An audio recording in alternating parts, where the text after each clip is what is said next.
Welcome to the world where glow begins. We talk science, secrets, and flawless skin.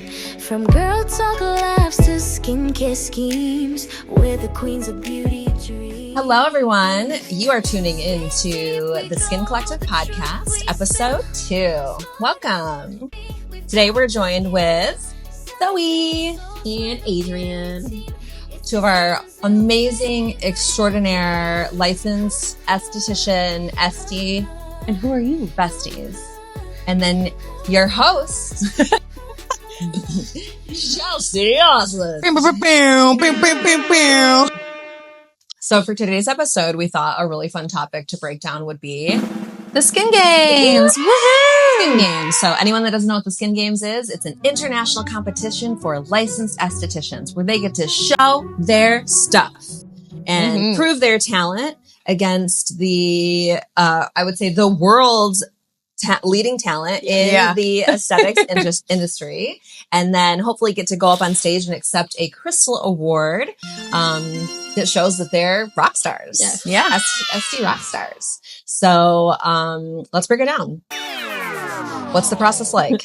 It is a process for sure. So it's an 8-week case study that we do. We have to do like 8 videos. We have to record every treatment that we do. In addition, we have to write a less than 10-page case study about what we use, treatments, modalities, the ingredients that we use. Home care. Yep. And then also we have to do before and after pictures as well. There's 2 videos. We have to introduce the client or our model to everybody and a conclusion of the model and what we did. Yeah, basically what we did over the 8 weeks and like a little summary of it. Yeah. Okay, so what's going to happen is you're going to pick your model. You're going to find a model, which is a whole thing in and of itself. Yeah. Then you're going to determine the condition and you're going to pick the category you enter from the Skin Games based off of the condition that they have.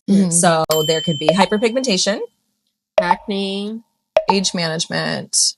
There's holistic, compromise, new esthetician, open medical. I think those are all the skin categories. I think so, yes. Yep. So you can enter one or all of those categories.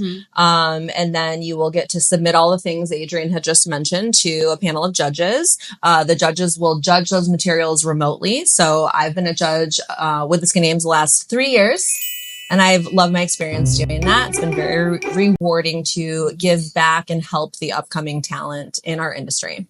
The first thing we judge is the before and after photos in the written case study. And those are done blind. So we don't know who submitted what.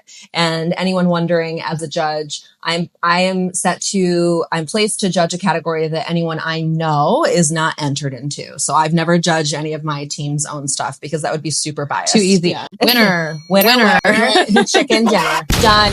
Let's take these awards home. And somehow the Chelsea Skin Collective comes home with every single award. Yeah, I don't know how it's done. You know, I've been asked by past players, current players, is this rigged? It is 100% not rigged. As the judges, we don't even know the scores. We're never told the exact score that someone had. We don't know how, when it's calculated. We're not given those numbers. The finalists are just announced. It's not rigged. So those are done blind. So we don't know who did what. And then we're able to receive a Google file with your videos that you've created, from the last 8 weeks of your treatments. And then, we will score the videos based off of a set of predetermined questions. So again, it's created to be the least biased as possible, right? So if this is what I think they do a good job at that. I think they do a great job and they get better every year. And a shout out to, well, first of all, the Skin Games CEO, Jennifer. Hi, Jen. Thanks for creating something like this to promote all of the wonderful estheticians in the world. And then also to Kelly Wolcott, who has been our judge, coordinator liaison. I think she's done it the last 4 years, at least since I've been judging. And she's been an amazing part of the Skin Games. And also she's just an amazing woman in general. Once those scores are created, it takes a couple weeks to compound all of that information. And then the finalists are announced. You can go back and scroll on our page to see the video of, we were on our way back from... Again, people are dying. We were on our way back from Chicago. She said, from a lesson. And then we were like almost home and we had to pull over to listen to the finalists being Yeah. announced. Because we were shaking and pooping and puking. We had to pull over. We had to pull over, and then we had all of our phones up, and everyone's had different lag time, right? Like, mine froze. Wait, said whose name? Yes, and we're all listening, and then somebody would scream because they heard it first, and I'm shaking and crying. Like, my baby! Oh my God! It was such a cool memory. It was, yeah. That was a core memory for sure. I could cry thinking about it. Because every one of our team that entered made it as a finalist. Yeah. So it was awesome. Yeah. So then after finalists are named, you are then extended an invitation to continue the competition At the live as show. Yes, as a finalist at the live show. So you'll arrive in the last 3 years. It was in Atlanta.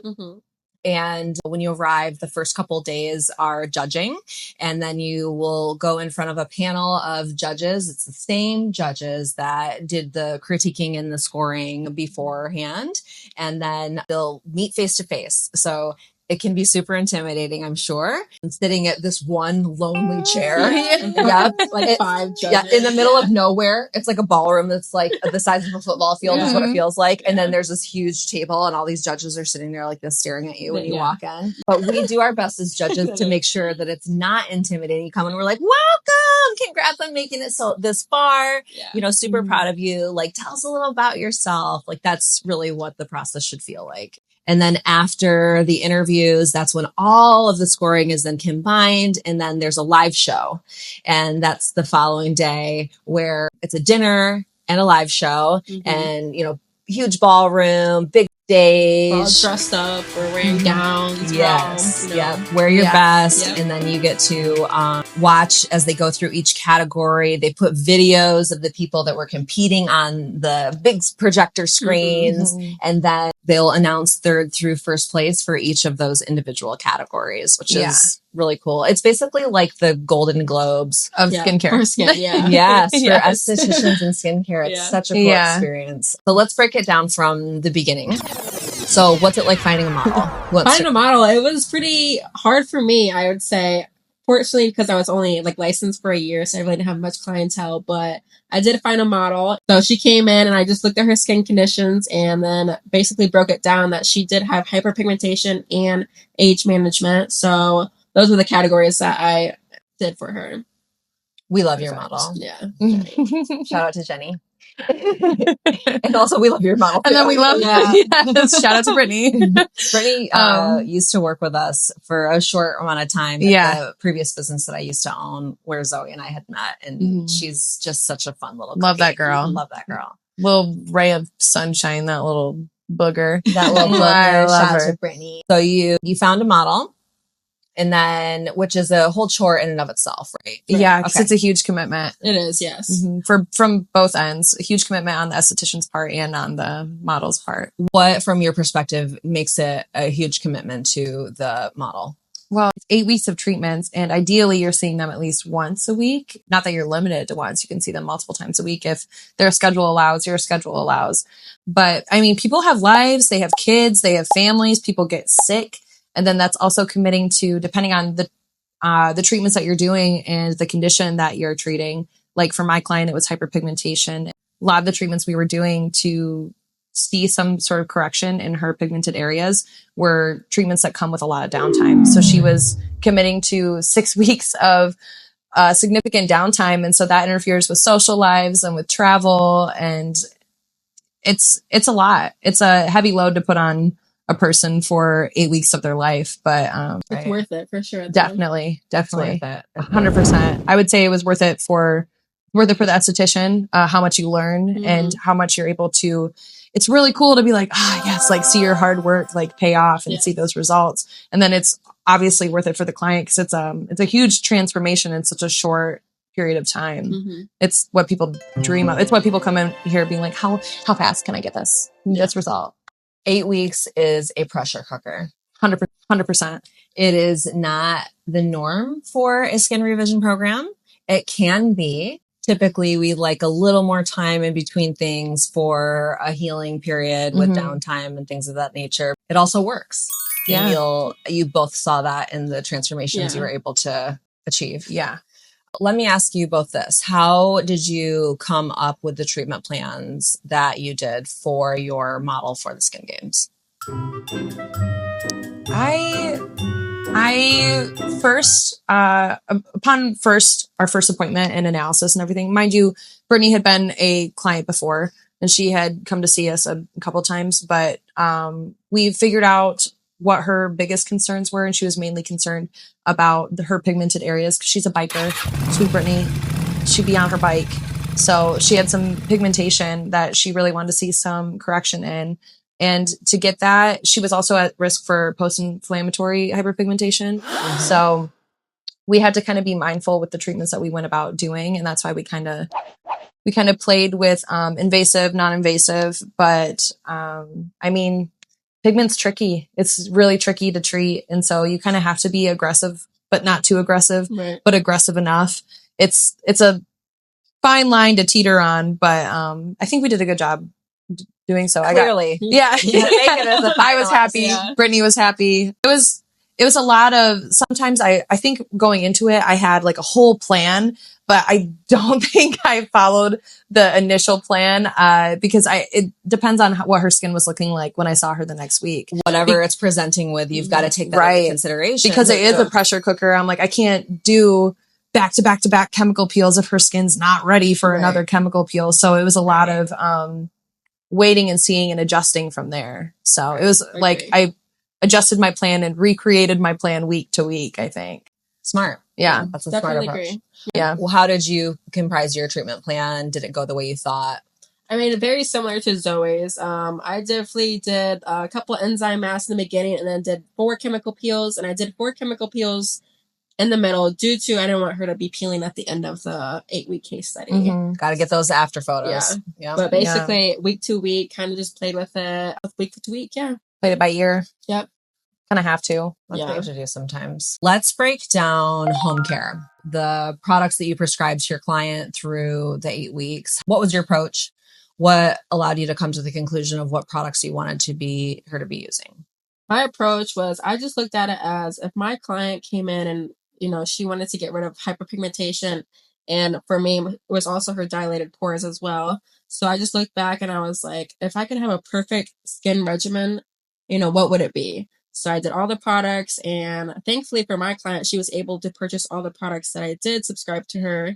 And I just went about it that way. I was just like, what would be the perfect skincare regimen for this client to get rid of hyperpigmentation and her dilated pores? What were some of the key, like a couple or off the top of your head, without looking at her file, obviously, because there's a ton of things. Yeah, she definitely had a ton of products, but definitely tyrosinase inhibitors as well. Sunscreen for sure. And then definitely like anti-inflammatory products due to she did have chemical peels and downtime during those 8 weeks. Yeah. What was your peels of choice? What did you use? I did 4 BioRepeals. Shout out to BioRepeal. Yes. We love BioSkin Aesthetics. And the other thing, talking about downtime and having this short time frame to achieve these results, I can presume to know why you chose BioRepeal, because they're known for having low downtime, which is what makes it a great choice for a lot of reasons and a lot of seasons and a lot of conditions and people, right? But I think it was a smart choice for the Skin Games. And you're still getting that super high percentage of TCA, which is killer for hyperpigmentation, right? Home care for you. What do you think, Zoe? Again, it was nice that Brittany was locked in to doing a million steps that I told her to do, because I know for some clients, they're like, well, I only want to do 3 steps. I want my skincare routine to take me 5 minutes in the AM and PM. And no, Brittany, you're sitting down for hours, put on a movie, lock in, girl, because this is a process.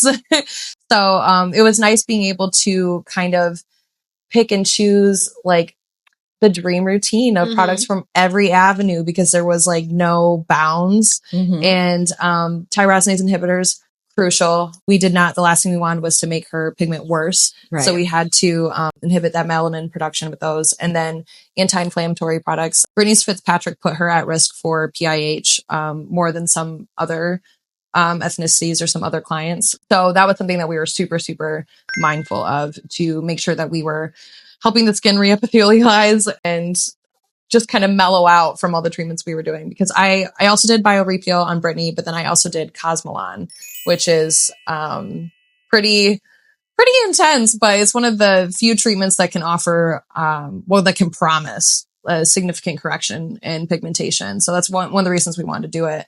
And yeah, Brittany's a thug. She locked in. She's like, let's do it. She's like, wear the mask for 8 hours. And she's like, all right. She's like, if I gotta.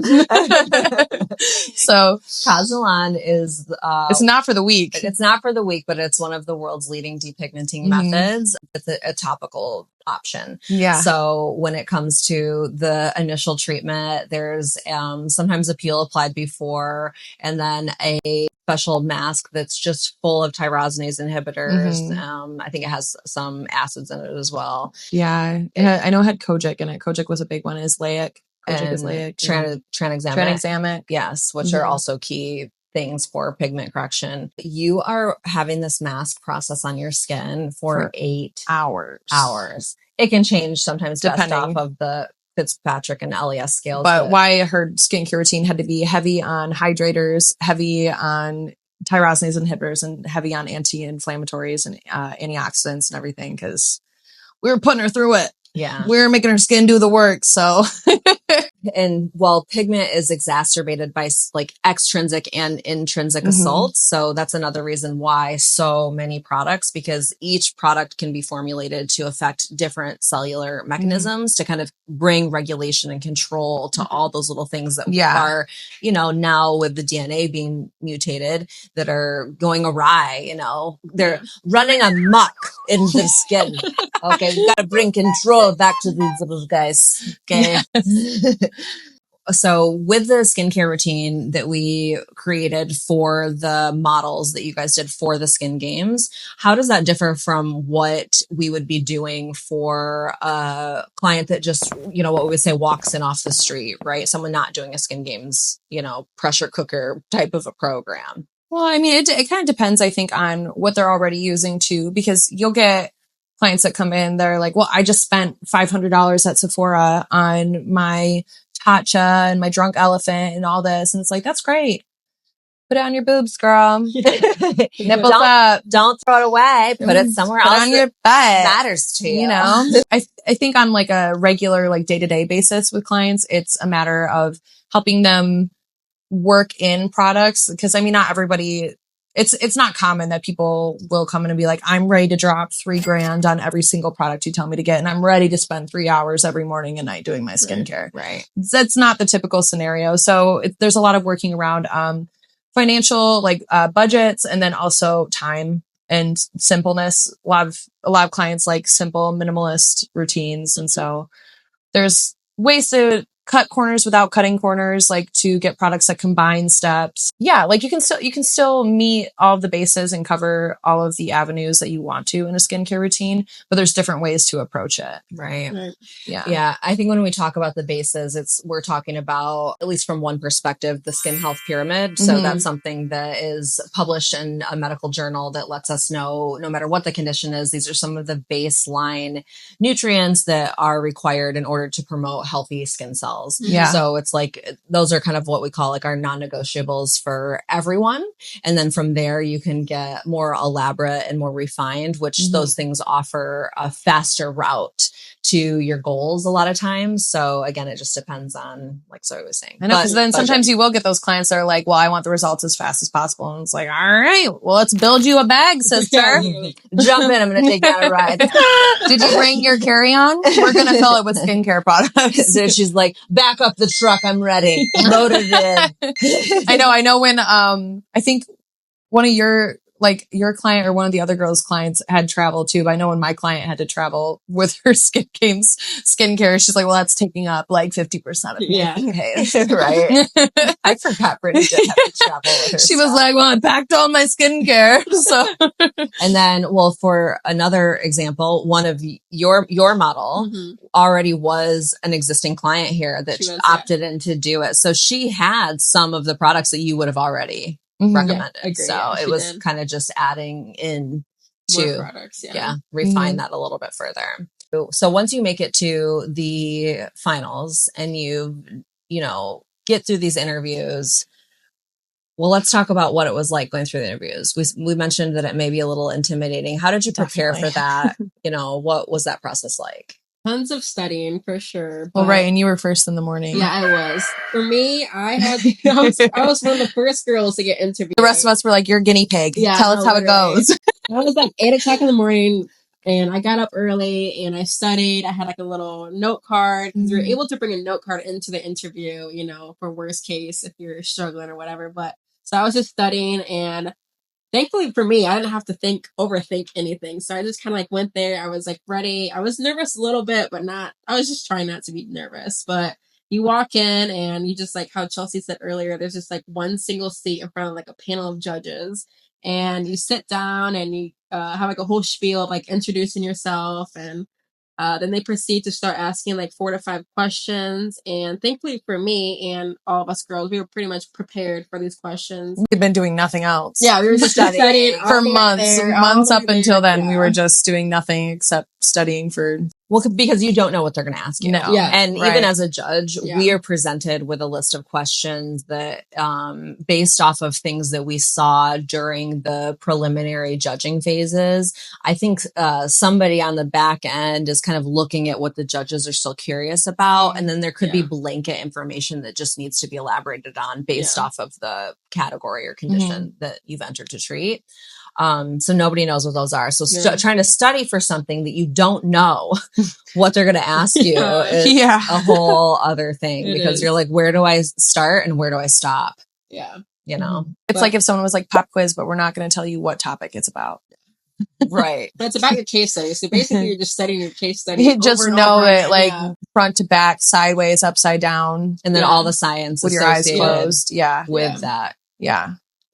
What you chose to do, right? Yeah. So they ask you like 4 to 5 questions, and then basically that's pretty much it. It's like a 10-15 minute interview, pretty quick, goes by quick, and then after that, it's all up from there. You can just just wait. It felt like 2 minutes long for me because I blacked out. I didn't remember anything. I walked in the room super nervous. A couple of judges like put me at ease a little bit, and I was like, all right, cool. And I just kind of went into autopilot, but like entirely blacked out. Couldn't tell you what I said in there. And I felt good about it though, because I mean, every time they asked me a question, I was like, yes, I studied that one. I was like, cool, I know the answer to that. And so I'd like run it off. But walking out of that room, I was like, what just happened? It's like, I feel good, I think. When we all met up in the lobby of the hotel after the interviews were completed, and I was asking everyone, like, especially as these are my, my little babies, and I'm like, how did it go? Yeah. What did they ask you? And everyone's like, I don't know. What'd you say? We're like, I don't know, it's over. And I was like, how much alcohol did you drink? We just got down here, didn't we? They're like, yeah, I'm sober, but I'm blacked out. I was like, my God, I was so nervous going into it. I felt really good. And then the schedule changed. And then I had a couple hours to get in my head before my interview again. I was like, oh, I wish I didn't have those couple hours to like overthink everything. So I did some more studying, but then I'm like, I feel like that studying hurt me. And I'm like, I feel like then I was just like questioning myself. But, well, that's something that worked to your benefit is being first in the morning. You didn't have a lot of time to get in your head. Freak out. Yeah, right. I was like ready by the time the ladies were even out of bed. I was like, downstairs. Oh my gosh. Yeah. It was such a rewarding moment, even just getting to that point, right? So going from everyone being named finalist and then everyone getting to the point where we planes, trains, automobiles get there. That's a whole other side quest. That, and it's a very supportive community and environment too. Cause everyone is feeling the same nerves you are. Everyone studied their little heinies off to get there and to be doing the same thing that you're doing. So it's, you're not like alone in it. I remember being down on the floor for the conference room floor to like go into our interviews, and everyone's like, good luck. Oh, what category? Yes. Oh, good luck. Good luck. Oh, I hope you do so well. It's just like, it's good energy. So it's like that's nice too, that you're surrounded by everyone going through the same thing that you are. Yeah. So it's like, what does, making it as a finalist or winning mean to you guys? Why do we do this? Why should an esthetician do this? Why did you do it? And what does it all mean in the end? It's a huge learning experience. I think that's like the biggest thing is this isn't just like a random judging panel. Like, you have been in the industry for 17 years. There's something to say for having been in the industry for 17 years. And there's other judges on the panels that have been in it for 20, 30, 40, 50 years. Right. So it's like, to be able to see how much the industry has changed, that knowledge in just you and in the other judges and those people that have experienced it. And like, when I arrived at the competition, I'd been in the industry for 6 months. That's a blink of an eye. That's nothing. And so, so to be able to have that knowledge, right in front of you and accessible, cause like, you're going and you're talking to these people outside of the interview room as well. It's, you're getting feedback from these people that have been in your shoes, who have done it a million times over and have learned, everything that we're currently learning. They've already, like, you guys have already been through all of it. Mm-hmm. So I think that was like the biggest takeaway of like why,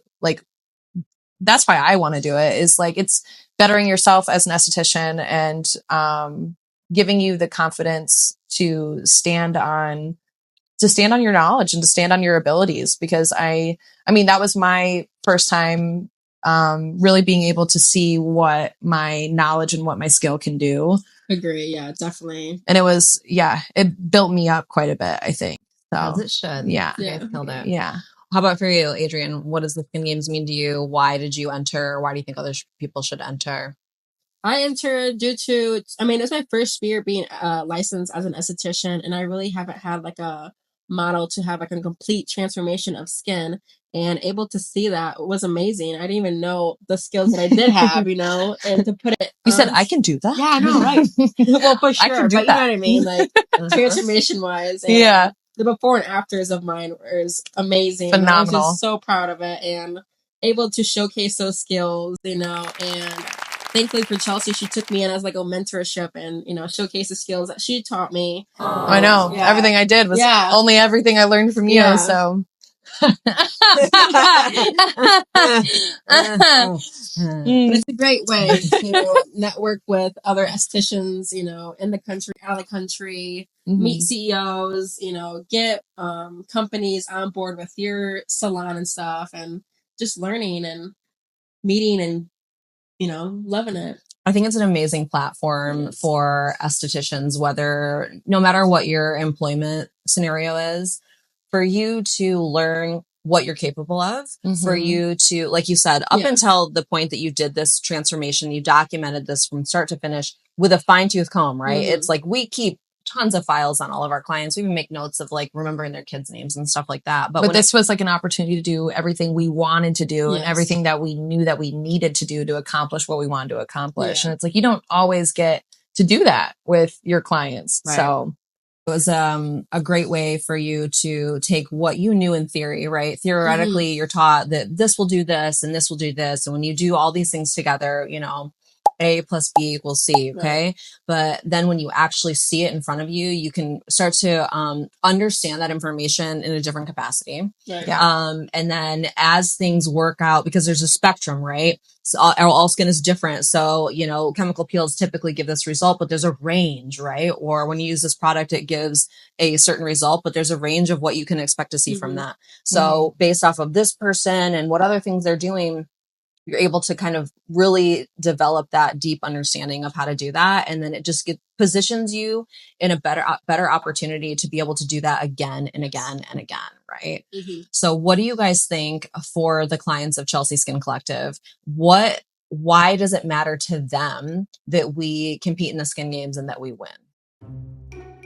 Oh, well, I think that's easy almost. I spell it out. It's so easy. Spill the tea. Okay. Well, like I just said, you're going to this collective event for the best talent in the industry across the globe. So you're meeting people from other countries. You're meeting people from avenues of aesthetics that you didn't even know were out there, you didn't even know existed. And you're getting their expertise, their advice. And these are the people that are judging and critiquing your case study. So it's like you're taking home that knowledge and you're able to see what your case study could do. And like, whoa, the stuff we have here is super powerful. Yeah, right? Exactly. It betters our confidence. It betters. You only come back from the Skin Games being a better esthetician and being a better practitioner. So we're better estheticians because of our experience competing. And I mean that if you want a better esthetician as your esthetician, You tell us, comment below, do you want a better esthetician? would you want right? You want an international award-winning esthetician or an esthetician? Yeah. So, I mean, we know that these protocols work. They won awards. So, Right. Exactly. I love too that so many of us entered and that we have this collective portfolio of before and after photos. So we'll pop up and show you guys, you know, Adrian's results that she got with her model for Pigment. And she had amazing results as far as age management is concerned. Oh, 100%. People were asking her if she had a facelift. Do you know that? Yeah, I know. Yes. I showed one Even, of my clients that was interested in a facelift. I said, well, we can do this with DMK. Yeah, literally. Right. And just seeing that what is possible, you know, and again, we'll show you Zoe's results with Brittany as well. Incredible. I think that her skin, out of all of them, everyone got improvement with Pigment, no doubt, but her skin at the end literally changed color, looked crystal clear. Yeah. Like you could hardly find a speck of anything irregular as far as tone is concerned. Amazing results. I remember struggling with the lighting for the after pictures because I was like, I can't get it to look the same. I don't understand. And then you were later like, you're like, you can't get it to look the same because your skin is a different color. Yeah. So one of the things when I look at before and after photos, because you want to make sure the lighting is correct, which is hard to do. And so we're not going to, you know, not give you the right score because of things outside of your control. But I would just put it like this. If you're taking before and after photos, or if you're a client looking at before and after photos that someone has taken of you, or if you're looking at before and after photos from like companies online, check the background color. Because if the background colors are the same, because you could often think like, oh, that's a trick of lighting on the face. And like Zoe said, it wasn't a trick of lighting on her face because the background colors were exactly the same color. But I kept thinking it was the lighting that was wrong. And I was like, I couldn't decide. Because her skin was not only hyperpigmented before, but it was extremely sallow. Like she had that yellowing of the skin, right? That can be caused by so many different things. But in the end, it had this nice, bright, clear, and like a pink hue because healthy skin will have blood flow to it. Yeah. And healthy skin is fair. I also just want to throw that in there. People be like, I think all I look is more pale. And I'm like, that shows It's healthy, you baby. that your skin is actually healthy. Yes. Like that's a true sun testament. damage. It's called damage for a reason. I think some people just don't get that, you know. They look so good. Tan. Peter Jane. Yeah, use the spray foam. Okay. Foam. It's like cool. So there's definitely healthy alternatives to sun exposure is what we're getting at. But yeah, before and after pictures are a crucial part to documenting any skin journey, and being able to get the results you guys did in 8 weeks was, you know, a round of applause. Yay! You guys did amazing work and I'm so proud of what you did. But as far as our clients are concerned, yeah, check out our social pages. You can see all the before and after photos of everyone that entered the Skin Games and what's possible for you. Moving forward, we are competing in the Skin Games again. No way! Woohoo! Can't wait. Next year, Dallas, here we go. Rhinestone, cowgirls, yeehaw, rodeo. It's been in Atlanta the last 3 years, and this They year, said we're not allowed back. We took too many awards home. We caused a ruckus. They have a ban on the Chelsea Skin Collective in the all state the of gay Georgia. bars have locked us out. Bars of Atlanta said, no, you're out. Host it somewhere else. You're done. But this year is Skin Games X. X. Which is the Roman numeral for 10. You didn't know. Because I was like, why is it X? It's 10. So they're upping the ante. They're going to do bigger, grand, and more. And so the live show is in Dallas this year, which models are not asked to come to, if that's what you're thinking. That's just an event for the esthetician.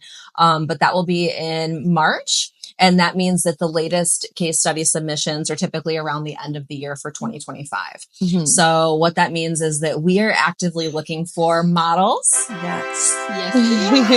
So if you are someone, or if you know someone that's looking to change their skin, this could be a great opportunity for you. Fantastic opportunity. Yeah. It's going to be, you know, if you want to look like those before and after photos, that is something that, not only is it possible, that we will do for Yes. you.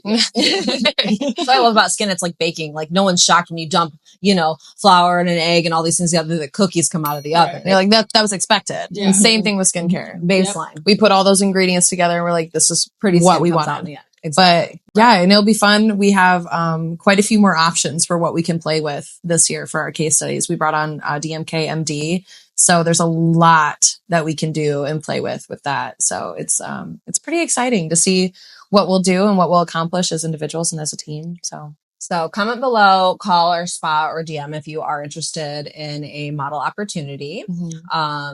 And then if you know someone, share the information, from there. If 8 weeks sounds like a chore to you, that's okay. You can still come in. Yep. And we can do something in not 8 weeks. We can still change your skin. Be a normal client and come at the frequency that works best for you. Either way, we're here for your skin. That's what we do best. So we just can't wait for next year and see what this year has for us. Yeah. I mean, I feel pretty good about it. I feel like we've done nothing but keep moving up. So well, we left from with 10 awards.